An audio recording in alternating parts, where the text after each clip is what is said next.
भगवते वासुदेवाय।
नारायणं पद्मभवं वसिष्ठं शल्यं च तत्पुत्रपराशरं च व्यासं शुकं गौडपदं महान्तं गोविन्दमथास्य शिष्यं श्रीशङ्कराचार्यमथास्य पद्मपादं च हस्तामलकं च शिष्यं तन्त्रं वार्तिककारमन्यान् अस्मद्गुरुं सन्ततमां श्रुतिस्मृति पुराणानामालयं करुणालयं नमामि भगवत्पादं शङ्करं लोकशङ्करं शङ्करं शङ्कराचार्यं केशवं बादरायणं सूत्रभाष्यकृतं वन्दे भगवन्तौ पुनः पुनः नित्यं शुद्धं निराभासं निराकारं निरञ्जनं नित्यबोधं चिदानन्दं गुरुं ब्रह्म नमामि।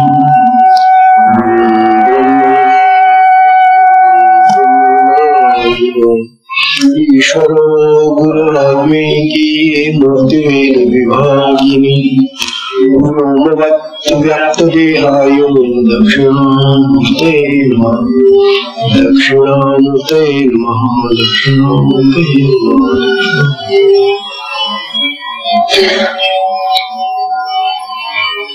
श्री भगवान गोपाल कृष्ण भगवान की जय।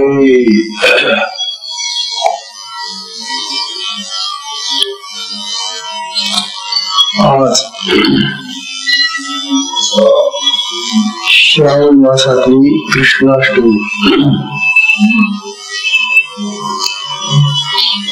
आजचा हा दिवस आहे भगवान गोपाल कृष्णांचा जन्मदिवस। वास्तविक भगवान कधी जन्मत नाही आणि कधी जात नाही, पण येत नाही। जाणं येणं हे देहाचं असतं। भगवंतांनी माहिती आहे की आपण आता ज्ञानेश्वरी वाचलेली, ज्ञानवानी या भगवंताचं रहस्य आपल्या ज्ञानेश्वरीमध्ये फार मार्मिक पद्धतीने समजून सांगितलेले। भगवद्गीता तर महान ग्रंथ आहेच आहे, परंतु तो संस्कृत भाषेत आहे आणि संस्कृत भाषेतला हा ग्रंथ ज्ञानवानी असंख्य योगांनी मराठी भाषेमध्ये तो इतका सुंदर प्रकट केला की सर्वसामान्य अशा माणसांनाही ही भगवद्गीता कळावी, त्यातला तो अर्थ कळावा, त्यातला उद्देश कळावा। मानवाचं हे जे कार्य आहे ते फार महान आहे। भगवंताला त्यांनी आपल्या समक्ष उपस्थित केले जाऊ मिळाला। भगवंतांनी महान आश्चर्य केले। भगवान असते भगवंतांमध्ये 6 गुण असतात, त्या 6 गुणांनी त्याला भगवत स्वरूप प्राप्त होत। ऐका, यशस्वी औदार्य, यश श्री, औदार्य, ज्ञान, वैराग्य आणि ऐश्वर्य. हे 6 गुणवर्य वदती जेथे. हे 6 गुणवर्य, हे 6 गुणश्रेष्ठ, श्रेष्ठातले श्रेष्ठ गुण येते हे भगवंताच्या ठिकाणी आहेत. म्हणजे काय बा, आपल्या ठिकाणी नाही करे. आपल्या ठिकाणी भगवान आहे, परंतु तो आपल्याला कळलेला नाही किंवा तो प्रगट झालेला नाही. म्हणून आपल्याला सगळ्या गोष्टींमध्ये यश येतं असं नाही. आपण कधी कधी अपयशी जातो. अपयशी होणं हे जीवाचं लक्षण आहे. आणि सर्व यश मिळणं, कुठल्याही कार्यामध्ये यश मिळणं हे भगवंताचं लक्षण. म्हणून भगवंताला कधीही अपयश माहितीच नाही. त्यानंतर यश श्री, श्री म्हणजे संपन्नता, ऐश्वर्य, संपन्नता. भगवंताजवळ इतकी संपन्नता, इतका संग्रह, इतकं मोठं विपुल असं धन आहे सगळ्या प्रकारचं, की ते कितीही वाटलं, किती आम्ही भक्तांनी घेतलं तरी ते संपत नाही. असं भगवंताचं श्री वैभव आहे. भगवान अतिशय गुण आहेत, औदार्य त्याच्या ठिकाणी. कारण हे जे संपन्नता, ही जी त्यांच्या ठिकाणी असलेली संग्रहात्मक अशी विपुल संपत्ती आहे, ती वाटण्यामध्ये त्यांचा हात कधी मागे नसते. आणि म्हणून भक्तांना ते सदैव वाटत असतात. म्हणून त्यांच्या ठिकाणी औदार्य आहे. ज्ञान म्हणजे आत्मज्ञान, ज्ञान म्हणजे सगळ्या प्रकारचं ज्ञान. मग तुमचं लौकिक ज्ञान नाही तर मग हे अध्यात्म ज्ञान. भगवंताच्या ठिकाणी सगळ्या प्रकारचं ज्ञान आहे. म्हणून आपल्या आत्म्याच्या ठिकाणी सगळ्या प्रकारचं ज्ञान आहे. तेव्हा ज्ञान ही जी गोष्ट आहे ही भगवंताच्या ठिकाणी पुरेपूर भरलेली आहे. ज्ञानाचा खजिना आहे. आणि वैराग्य बघा, इतकं संपन्नता असून वैराग्य आहे. आता हे किती विरोधी झालं. खूप श्रीमंती असावी आणि श्रीमंत असून वैराग्य असावं. तेव्हा श्रीमंती ही बाहेर असते आणि वैराग्य हे अंतःकरणात असते. लक्षात ठेवा, वैराग्याचा भाव नेहमी आपल्या अंतःकरणात असतो. आपल्या अंतःकरणामध्ये वैराग्य राहतं. आणि ही जी संपत्ती आहे, श्रीमंती आहे, हे सगळं बाहेर दिखाऊ असतं. जे जे दिखाऊ असतं ते दिसून जायचं होतं, परंतु अंतरीचा जो भाव आहे वैराग्याचा तो कधीही नष्ट होत नाही. आणि ऐश्वर्य तर काही विचारूच नका. ऐश्वर्याची गोष्ट सांगायची झाली भगवंताची, तर भगवंतांनी जेव्हा गोकुळ सोडलं, नंदाच्या घरातून ते बाहेर पडले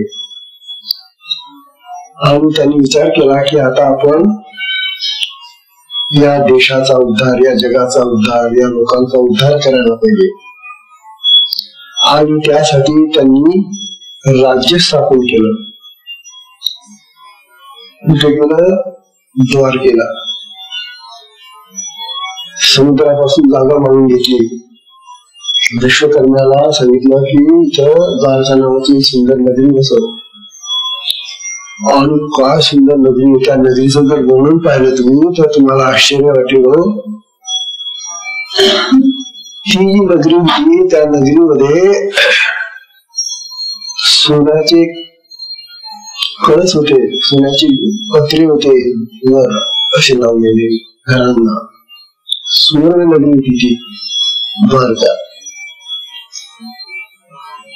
त्यानंतर त्या ठिकाणी रत्न जडित असे दरवाजे, खिडक्या वगैरे अशा होत्या. रत्न जडवलेले होते. रत्नजडित दरवाजे. त्यानंतर घरोघरी कामधेनू, प्रत्येकाच्या घरी काम देणे कामधेनू म्हणजे आपल्या इच्छेप्रमाणे देणारी, सगळं देते ती. घरोघरी कामधेनू होती. कल्पवृक्षांच्या बागा होत्या त्या ह्याच्यामध्ये. एक कल्पवृक्ष नाही, एक कल्पवृक्ष कितीही देतो, पण तिथं बागा होत्या, कल्पवृक्षाच्या बागा होत्या म्हणे. तिथं चिंतामणीचे का मणी त्या वाळवंटामध्ये पसरलेलं चिंतामणी. चिंतामणी सुद्धा पाहायला मिळत नाही आपल्याला. चिंतामणी म्हणजे आपल्याला चिंता हरण करणारा मणी.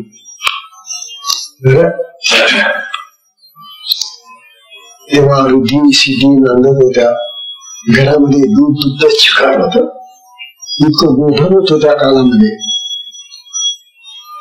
घरोघरा दूध दुग्ध सगळं लोणी काय जे असेल ते सगळं भरपूर होत. कसली कमी नव्हती. कोणी दरिद्री नव्हता. मराठीमध्ये दरिद्री वर्ष शोधून सापडायचं नाही. याला होतं ऐश्वर्य. भगवंताचं हे ऐश्वर्य होत. अशा या महान भगवंतांनी, भगवान श्रीकृष्णांनी जन्म घेतला बंदीशाळेत. बंदीगृहामध्ये, बंदीगृह म्हणजे तुरुंगात. एवढा मोठा भगवंताने जन्म घ्यायचं ठिकाण काय मिळवलं? बंदीगृह, तुरुंग. याच्या मागे फार मोठा हेतू आहे. जो जो प्राणी जन्माला येतो तो या जगातल्या बंदीगृहामध्ये येतो. जन्माला येणं मनुष्य देहाने म्हणजे बंदी ग्रहामध्ये पडले. आपण बांधले जातो या जगामध्ये. बंधन करतात म्हणून बंदीगृह. अनेक प्रकारची बंधन आहेत, तुम्हाला आता काल सांगून झालेला. तेव्हा भगवंताचे आई वडील वसुदेव आणि देवकी, ही देवकी माता जी होती ती महान साध्वी श्रीपतिव्रता. आणि वसुदेव तर भगवान श्रीकृष्णाचे पिता म्हणजे काय होते बाबा, आदर्श होते ते. काय झाली गंमत? ही देवकी होती कंसाची बहीण, सखी बहीण. कंस हा राजा होता त्यावेळेला मथुरेचा. कंसाची ही बहीण देवकी, ह्या कंसाने तिचं लग्न मोठं थाटामाटात केलं. आणि तिला पोहोचवण्यासाठी वसुदेव आणि देवकी दोन्ही बाजूला बसले आणि स्वतः कंस तो घोडा आठवत होता आणि तो त्यांना पोचायला निघाला होता लग्न झाल्यानंतर.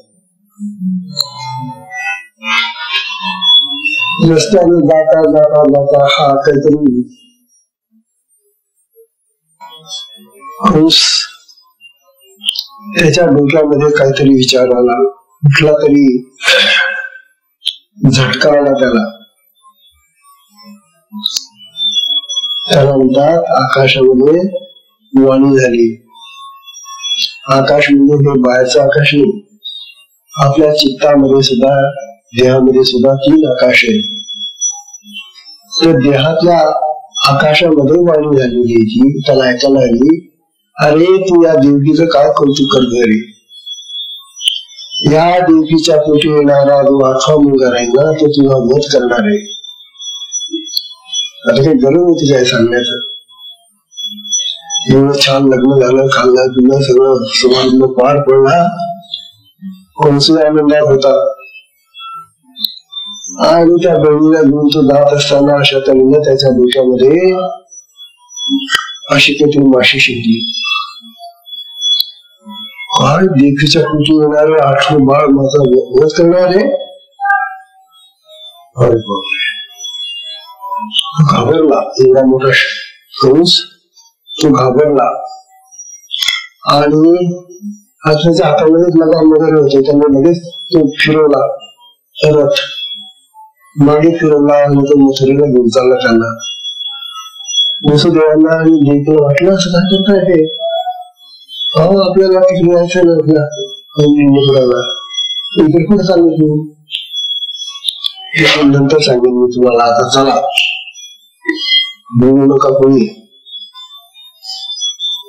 आणि मथुरेला नेल्यानंतर मथुरेच्या कारागृहामध्ये, तुरुंगामध्ये, बंदुकाखान्यामध्ये दोघांना कोंडून दिलं आणि तिथल्या शिपायांना, तिथल्या सगळ्या नोकरांना तंबी दिली कंसाने. या बंदीखान्याच्या दारांना मोठमोठी कुलपं लावा, बंद करा हे सगळं, और पारेकरी बसवले. वसुदेवाला देखील बहुत आश्चर्य वाटलं, असं काय झालंय, एवढा मोठा समारंभ झाला, ते झालं, या भावाने आपल्याला असं काय केलं. सकाळी डोक्यात येईल विचारीचं.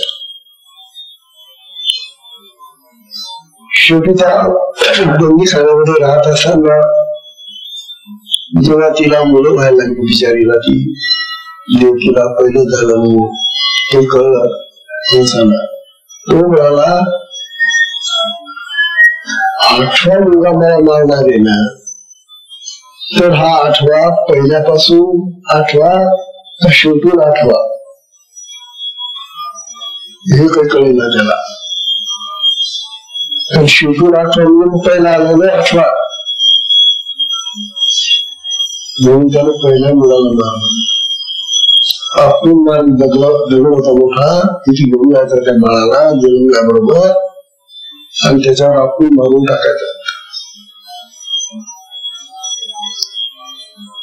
अशा प्रकारे पहिली 7 मुलं त्यांनी मारले.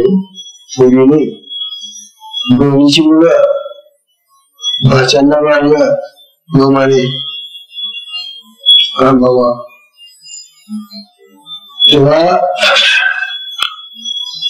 ज्योती आकांत करायची, असं कसं भाऊ, काय माझं चुकलं, मी कोणता अपराध केलेला आहे याचा, कशामुळे असं करतो हा, तिला काही कळेना. शेवटी भगवंताला जावं लागलं. 8वं बाळ झालं बंदीखान्यामध्ये. अर्थात ते कसं झालं, तिला तो गर्भ तर राहिला, परंतु त्या गर्भामधून ते जे बाळ होत तिला झोप लागल्यानंतर आपोआप बाहेर जाऊन बसलं ते. आणि जसं आता एक मुलं बसलेलं छोटी छोटी, तसं त्यांच्या बाजूला जाऊन बसले भगवान. आणि ते जो ठेवतात देवीला, उठा, काय झोपला आता, ही काळ झोप तुमची, उठा, अंधाराची रात्री ना, आता ऐकायला कृष्ण पक्ष ना, अष्टमी 8वी तिथे 8वा, काय 8वा भगवंताला, म्हणून अष्टमी निवडली. आणि 8वा नंबर होता त्यांचा, म्हणून भगवंताचा आठवण करण्यासाठी अष्टमीचा हा मुहूर्त त्यांनी साधला. आणि भगवान प्रगट झाल्याबरोबर एक छोटस बाळ बसलेलं आहे, देवीला डोळे उघडले, पाहते तर हे बाळ कसं काय बाहेर गेलं, आता तुम्हाला पोटात एवढं पूर्ण नव्हतं ना, आता हे बाहेर कसं तरी जाऊन बसलं. किती आश्चर्य बघायला. तिथं बाळ बंद करायला होतं का, तिथे दवाखाना होता का, काही नाही, तिला त्रास झाला, पोटात जे साफ झालंय तिचं मस्त. बाळ पाहिल्यानंतर देवकीला चटकन त्याला उचलून घेतलं, पोटाशी करणारे बापरे, आता हा 8वा मुलगा आहे, आता हा, आता कंसाला जर कळलं तर तुम्ही मलाही आता मारून टाकेल, म्हणून त्याने पोटाशी धरलं बाळाला. बाळाने देवकीच्या गालाला हात लावला. आई रडू नको तू, चिंता करू नको तू आता, असं तुम्ही काय सुचवलं बाळाने. आणि काय आश्चर्य, इंद्राने जागोजाग कुंप आणि कड्या लावलेले ते बर का, फटाफट गळून ते कुंप. आणि बाहेर तुझे जेवढे शिकार होते बंदूक घेऊन बसलेले, भाले घेऊन बसलेले मारायला, त्यांना गाढ झोपा लागून गेल्या. आता हे आपल्यासारख्याला जमेल का? हे भगवंताचं कार्य आहे. सगळ्यांना गाढ झोपा लागल्या, फटाफट दरवाजे उघडले.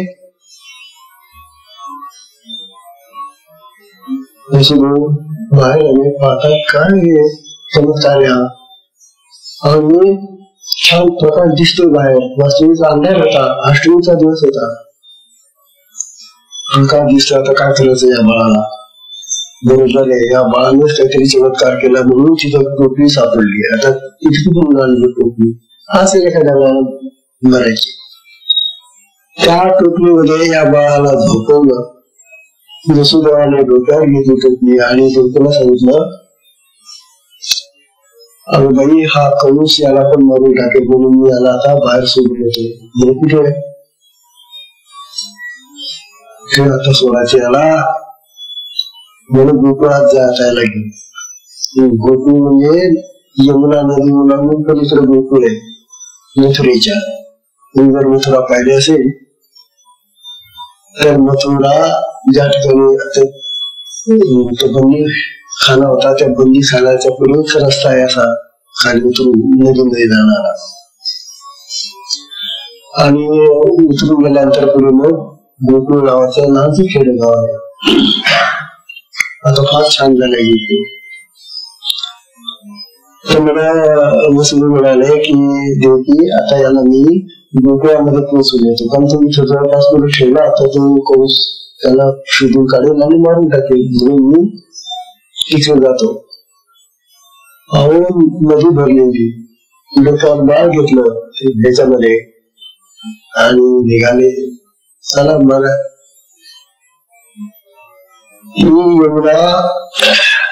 मी पाहिलं की भगवान चाललेले यांच्या पायाचा स्पर्श आपल्याला पाहिजे. आणि म्हणून ती वाढायला लागली.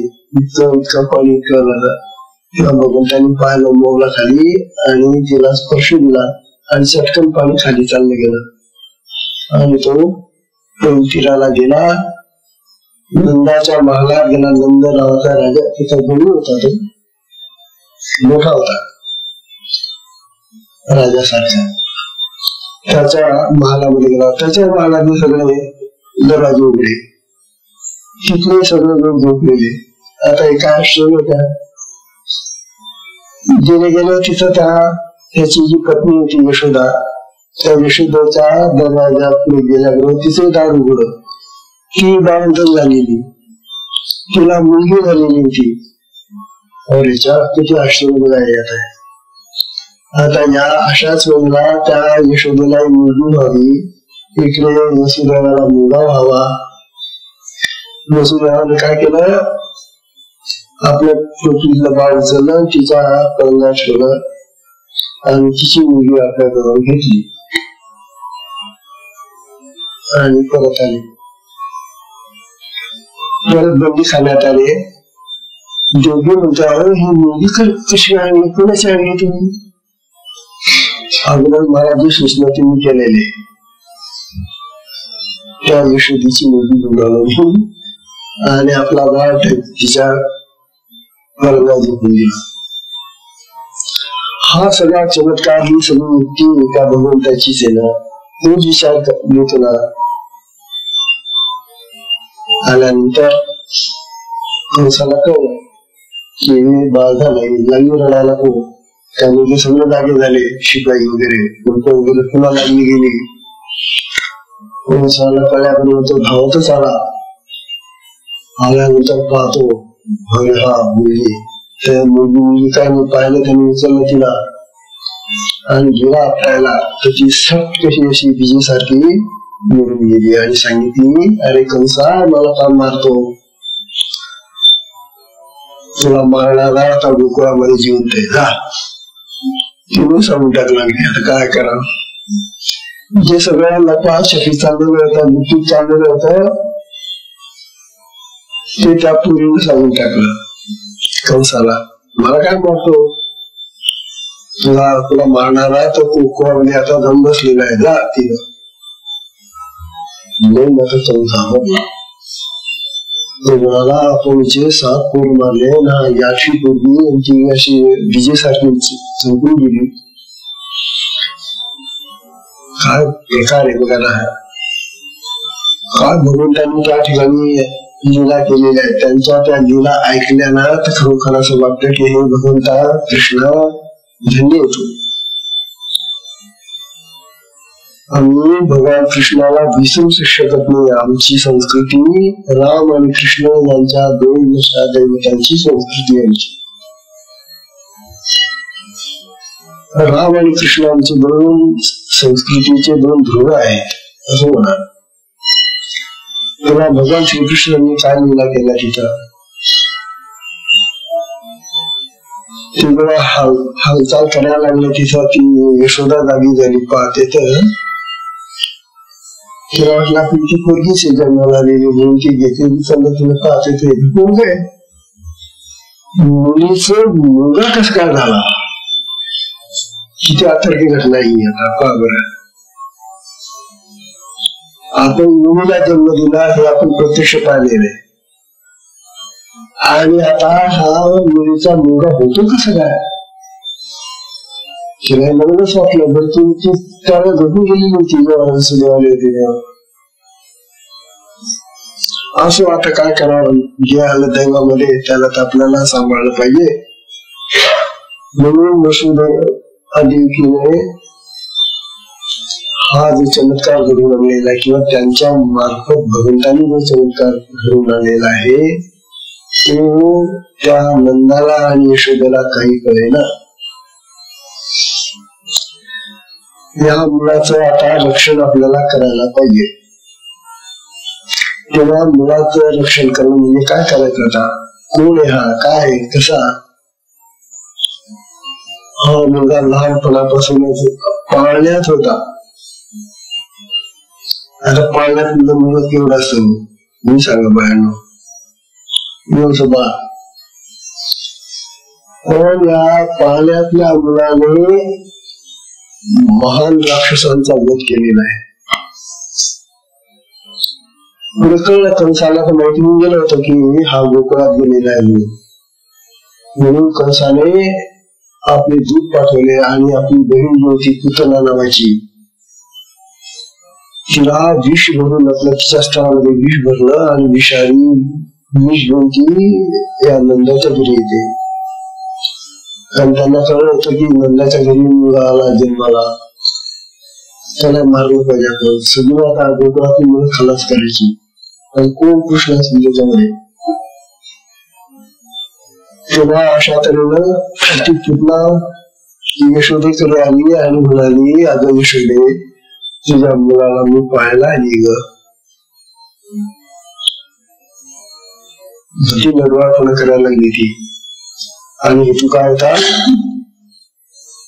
जर हा कृष्ण असेल, हा जर तो असेल तर त्याला आपण विष पाडून मारून टाकू.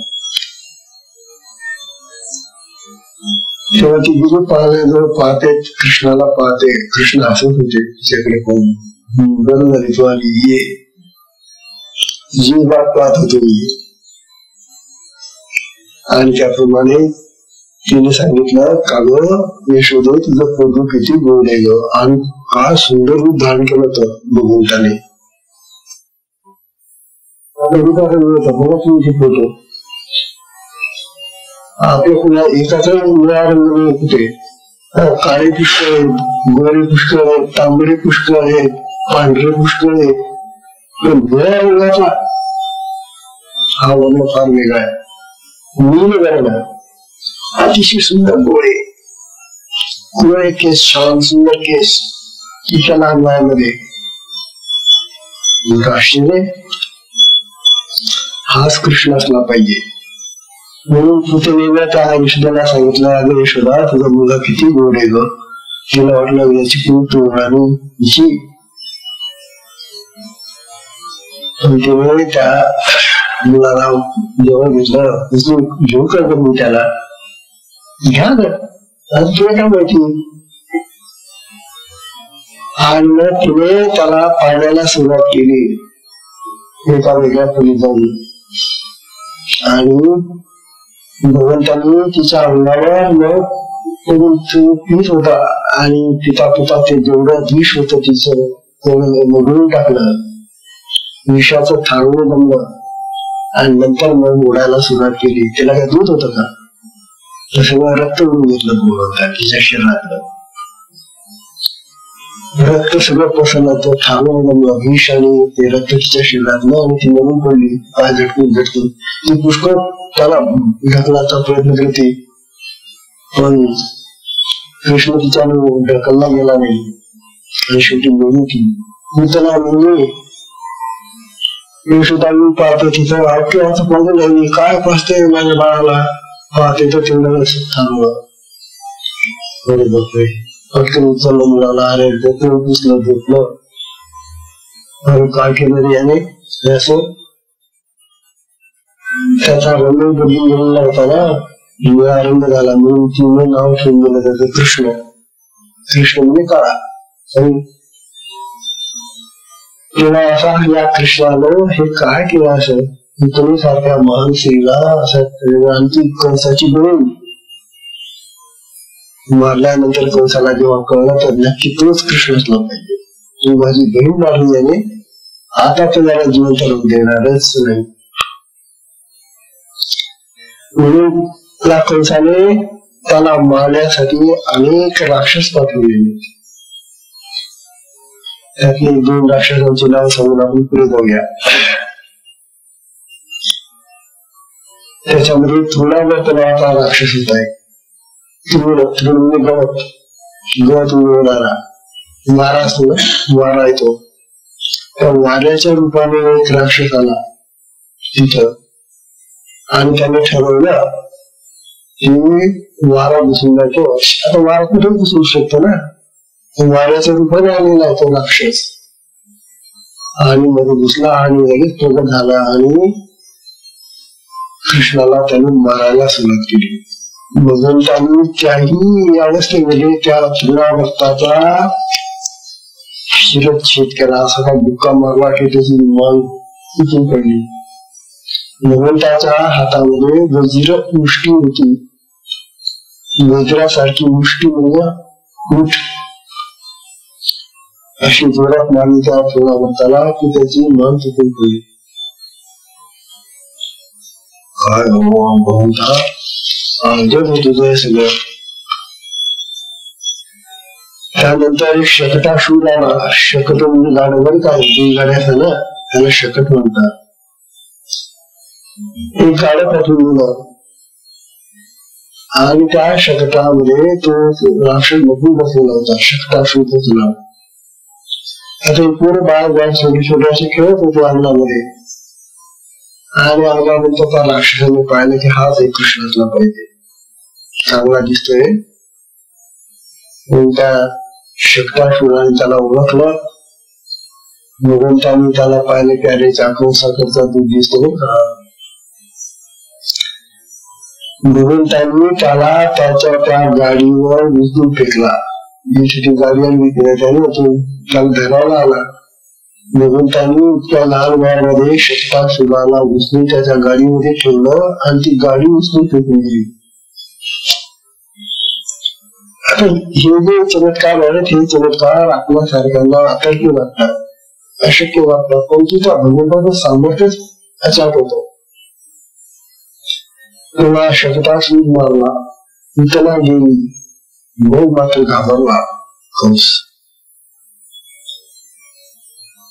काय करणार आता. भगवंतांनी अनेक चमत्कार केले गुरुवामध्ये. काय चमत्कार केले. लहान लहान मुलांच्या बरोबर अशी छोटी छोटी पोरं आधी एवढं त्याच्या वयाची सगळी पोरं जमा करायचे ते. आणि सगळे गोकुळातली पोरं म्हणजे काय, शेतकरी ते गवळीची पोर होती. कृष्णाने त्या सगळ्या पोरांना जमवायचं, त्यांच्याबरोबर खेळायचं, विटी आणून खेळायचे. ते यमुना नदीच्या एका डोळ्यामध्ये कालिया नावाचा सर्प होता, विषारी साप होता. तो भयानक विषारी होता, इतका विषारी होता म्हणे की त्या पाण्यावरून जर एखादा पक्षी उडत गेला तर त्या विषाच्या वाफेने तो मरून खाली पडायचा. तेव्हा ही गोष्ट तिथल्या नागरिकांना सगळ्या लोकांना कळलं की इथं एक महा सर्प आलेला आहे, त्या सर्पामुळे इथं पक्षी मरून पडतात. भगवंतांनी पाहिलं, अरे पक्ष्यांचा दूध होतो का थांबायचा. त्या पोरांना समजा करायला तो विचिताने खेळाला गेली त्या यमुनेच्या काठावर, जिथे तो डोळ होता यमुनेचा, त्या डोळ्यामुळे तो राहत होता. आता कृष्णाला सगळं माहिती होतं. म्हणून खेळता खेळता खेळता ती विटी गेली, विटीदानीचा खेळ होता तो. ती विटी गेली त्या डोळ्यामध्ये, डोळ्यामध्येच ती शिरा जाते. आता विटी एवढं एवढी विटी गेली ना, कुठेतरी पडायला पाहिजे होता ना, आपण डोळ्यामध्ये बरोबर पडली. त्या मुलांना सांगितलं, थांबा आता मी काढून आणतो ती विटी, पडली ना पाण्यात, मी जाऊन काढून आणतो. आणि हा लहानसा कृष्ण त्या खांद्या ते झाडाच्या तिथून खाली उडी मारून खाली गेला आणि तो कांद्या झोपलेला होता वेळेला त्याच्या फणावर जाऊन नाचायला लागले. आता यांचं नाचून मी त्या शिकतोय का शिवायला नसतं, जसं गारात उडतो ना, हैराण होऊन गेला तो, लोकांना लागून गेला तो. कांद्याच्या बायका होता बोल, त्या रडायला लागल्या, काय चाललं तुमचं, असं का चाललं, असं का होत आहे तुमचा. त्या प्रार्थना करायला लागल्या, हे बाबा कोण आहे तू, आमच्या नवऱ्याला एवढं कावर सोडून झालं तू, कुठून आला, काय आला. अशा प्रकारे त्या बायांकडे पाहून त्या कांद्याला सांगितलं की तू इथून निघून जा, तू जर इथून गेला नाही तर तुला इथं आत्ताच्या आता तुझं प्राण करतो. बायांचं ऐकलं त्यांनी आणि त्या कांद्याला बाहेर काढून वर आला. कृष्ण त्यांच्यावर उभा होता आता पाण्यावर. सगळं गावातून धावत आले आणि मुलांनी जाऊन घरात सांगितलं की आता कृष्ण बुडालेला आहे पाण्यामध्ये. सगळं गावातून धावत आले. तिथं पाहतात तर कृष्ण त्या फणीवर उभा राहून सगळ्यांना अभिवादन करतोय. अरे हे सामर्थ्य भगवंताच आहे.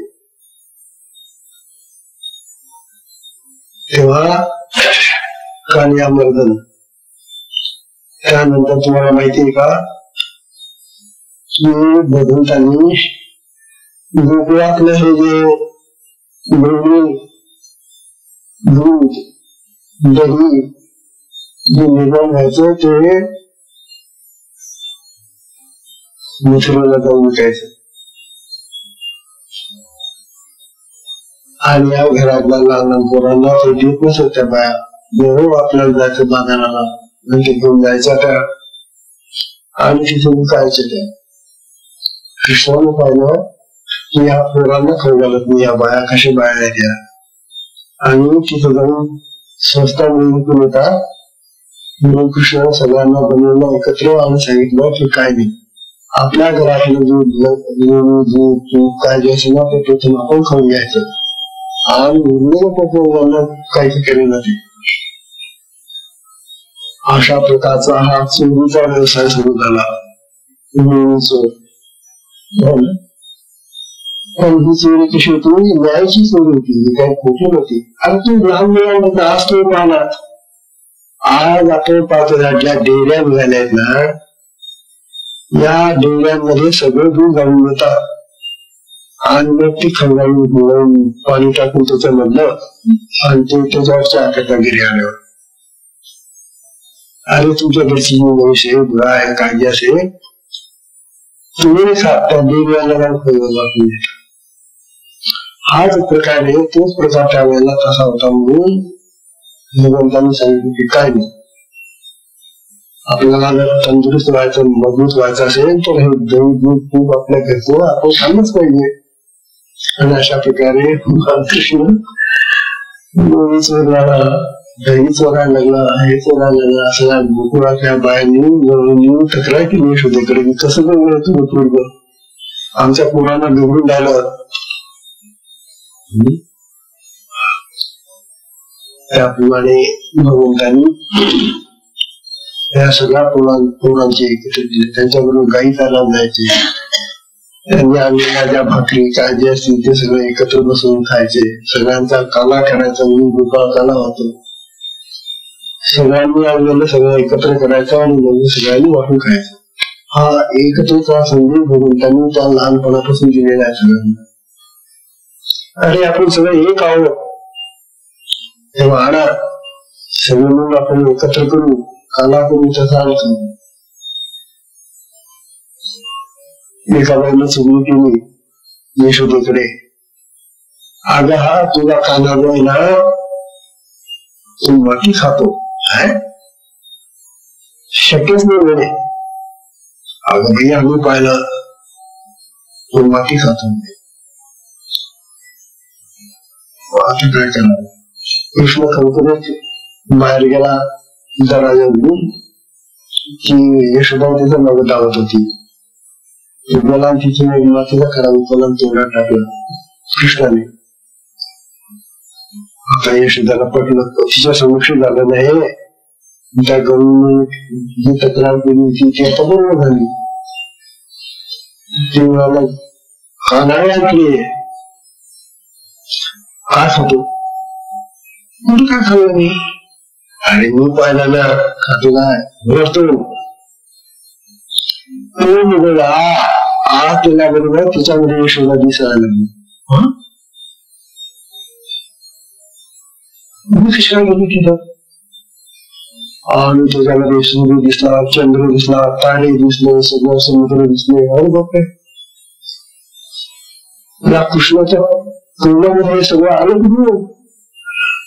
हे कशासाठी सांगितलं की ती माती आहे ना आई, ती माती म्हणजे आपण सगळे देह आहोत.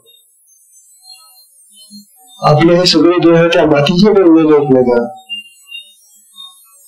तेव्हा ती माती खाल्ली काय आणि तिची पूजा केली काय सांगते. बघा माझ्या तोंडामध्ये तुला का दिसते, तिचं आश्चर्यचकितच होईल. परंतु लगेच ते तोंड उठलं तिने आणि तिची स्मृती गायब केली भगवंताने. कोणाला दुसरा समजून होता हा कृष्ण असे चमत्कार करतो. अशा प्रकारे कृष्णाने अनेक चमत्कार केला. बापरे, 8 वाजून गेले. ही कथा काही संपणारी कथा नाही.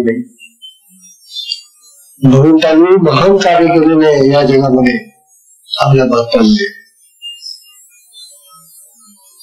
भगवद्गीता सांगितली अर्जुनाला, त्याचा मोह दूर केला, कौरवांचा पराभव केला, राज्य मिळवून दिलं. बुद्धाला पुन्हा मार्ग सांगितलं आणि किती त्यांचा उद्धार केला.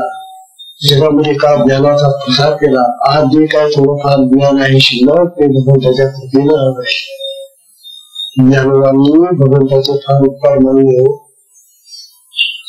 तेव्हा ज्ञानवांचा आता दररोज आपला सत्संग सुरू असल्यामुळे आणि ज्ञानवांचा आणि भगवंताचा संबंध असल्यामुळे आजचा हा दिवस आमचे पवित्र असा दिवस श्रावणातला असल्यामुळे आपल्याला हा सत्संग भगवंताच्या कृपेनं लाभलेला आहे.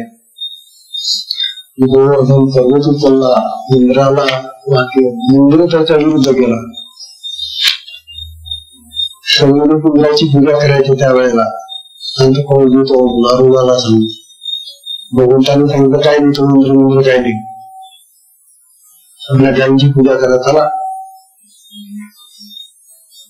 इंद्राला राग आला आणि त्याने 2 वर्षाला सुरुवात केली. त्याने सूर्याला दिवशी मुंबई काढली ना, तसा पाऊस पडला हो. आणि त्या पावसामध्ये तो गोकुळ आता गुरुतरी का म्हणून भगवंताने सांगितलं चला बाहेर निघा, निघूया घर चला. आणि पर्वत एका बोटाने उचलला. सगळ्यांना सांगितलं हाताला त्याला छत्रीसारखे गोवर्धन बसून दरम्यान सगळ्या लोकांना बळी बसवले. अशा तऱ्हेने इंद्राची सुद्धा पोट जिरवली. सुदाम्याचे पोहे खाल्ले आणि त्याला सोड नगरी बनवली त्याची.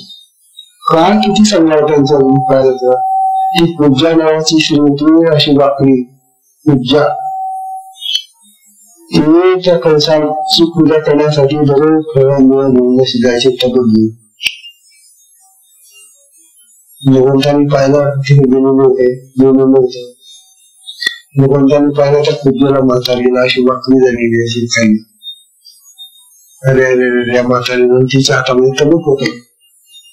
तिच्या पुढे जाऊन उभं राहिले होते. आणि पुढे चालली तू मला त्या कंसाची पूजा करायला जायचं का बरं. तो राजा आहे म्हणून ना न गेलं तर मला राग येतो ना. ती त्या कृष्णाच्या पायाकडे पाहत होती. वाकडी झालेली ती. कृष्ण म्हणाला आई तुला काय दिसत सगळं खाली. ती वाकडी झालेली असते अशी म्हणून तुझे पाय दिसता बस झाली धरली तुला. आणि म्हणून तिचं धरला लोकांना सुरुवात केलं. ताडकन ती टाकून गेली आणि सुंदर स्त्री बनली. ईश्वराची सुंदर स्त्री बनली. आता तुला वापर केलं का असं किती चमत्कार सांगायचे त्यांचे. असे भगवान होते तेव्हा द्रौपदीचं रक्षण केलं. शिशुपालाचा वध केला. अशा अनेक कथा आहेत. तेव्हा आजच्या सत्संगाला भगवंतांनी आजचा दिवस फार सुंदर आणलेला आहे. तेव्हा आजच्या सत्संगाला विषयामधून उदाहरण निमित्त आपला हरिओम.